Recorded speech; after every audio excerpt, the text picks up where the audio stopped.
Bonjour, pouvez-vous vous présenter s'il vous plaît? Bonjour, alors moi je suis Inès de Briançon, élève à l'école des psychologues praticiens en 4e année et je suis donc dans la filière PSTOS, donc psychologie sociale, du travail des organisations et de la santé. Bonjour, moi je suis Laure de Briançon, la sœur jumelle d'Inès et je suis en école de commerce à l'EM Grenoble en master de marketing. Vous allez réaliser le 4L Trophy du 19 février au 2 mars prochain. Pouvez-vous nous expliquer le concept de cette course? Oui, alors c'est une course étudiante qui se déroulera au Maroc, donc voilà une course de 4L dans laquelle l'amitié, l'aventure et la solidarité sont au rendez-vous. Donc le but c'est de vivre une aventure unique au Maroc et se dépasser, mais aussi de participer donc à des œuvres un peu solidaires, notamment grâce à la Croix-Rouge ou aux Enfants du désert. Voilà, donc on aura certaines missions à réaliser au profit de ces associations en parallèle donc, de cette aventure.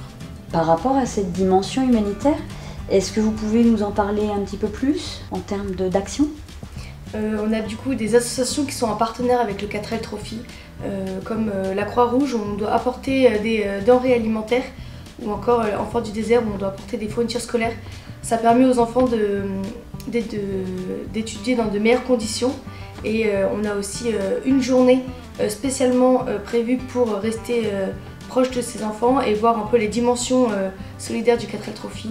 Donc voilà, on joue avec eux et on passe du temps avec eux. Pour quelle raison avez-vous décidé de vous lancer dans cette expérience? Pour être tout à fait honnête, c'était avant tout de passer une expérience à deux. Voilà, se créer des souvenirs en tant que sœurs. On avait vu nos grands frères faire cette expérience. C'était une expérience qu'ils avaient beaucoup soudée, qu'ils avaient éprouvée également. Et donc voilà, c'est vraiment cet aspect-là en premier lieu qui nous a motivés. Et ensuite, c'est une aventure dans laquelle on a entendu beaucoup de bien. Voilà, où il y a eu des vraies rencontres, de vrais défis, notamment avec la 4L qui est une voiture pas facile à manier, conduire. Voilà, c'était un peu toute cette dimension un peu aventure qui nous motivait, en tout cas pour ma part. Voilà, c'est ça.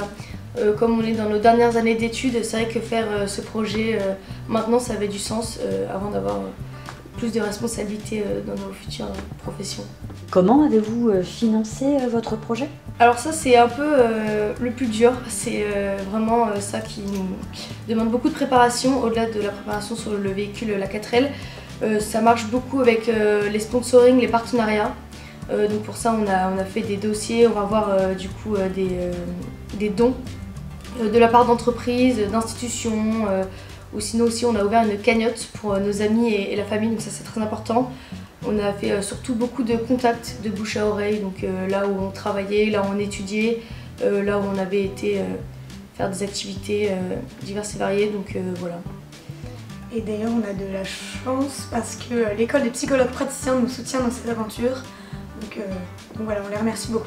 Nous sommes à quelques semaines du départ. Vous en êtes où au niveau des étapes de ce projet et quelles sont les prochaines étapes?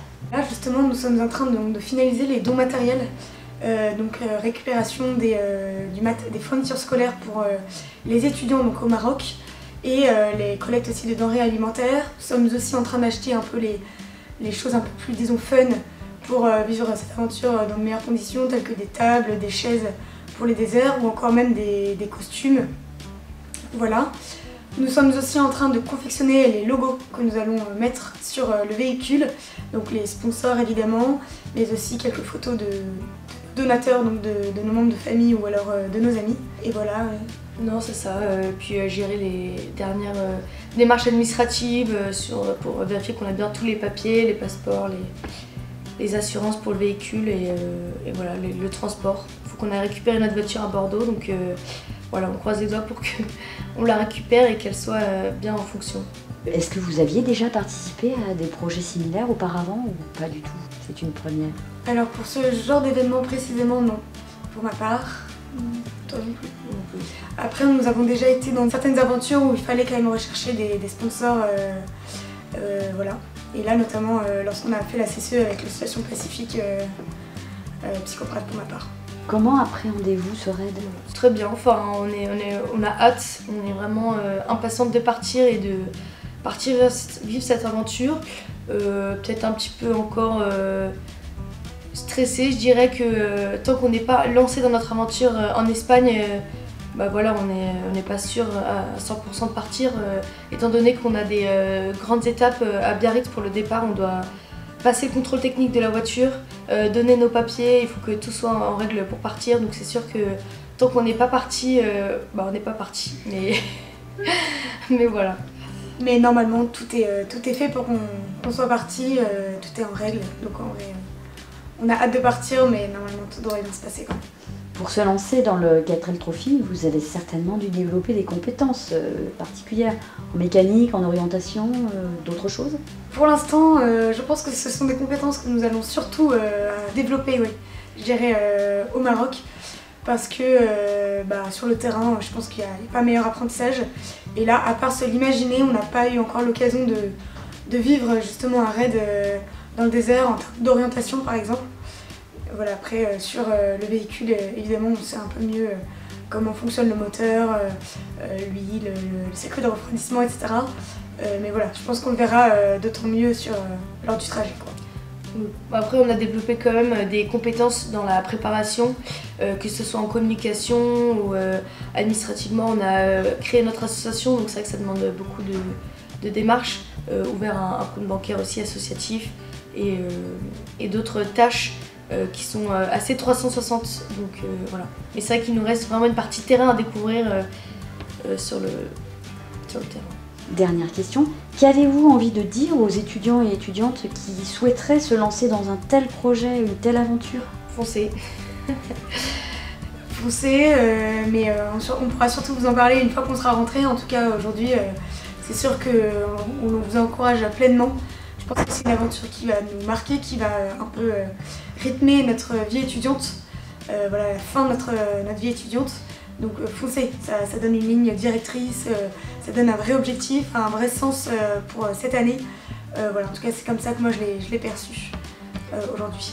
Et prenez-y un peu à l'avance parce qu'il y a quand même pas mal de préparation. Et c'est vrai que cette aventure se vit pas seulement par le raid mais surtout aussi par la préparation, donc le avant, le pendant et aussi l'après pour raconter ces aventures à nos familles, à nos sponsors. Parce que c'est vraiment une aventure inoubliable et on gardera plein de souvenirs. Donc voilà, il y a divers projets et trouvez le vôtre. N'ayez pas peur.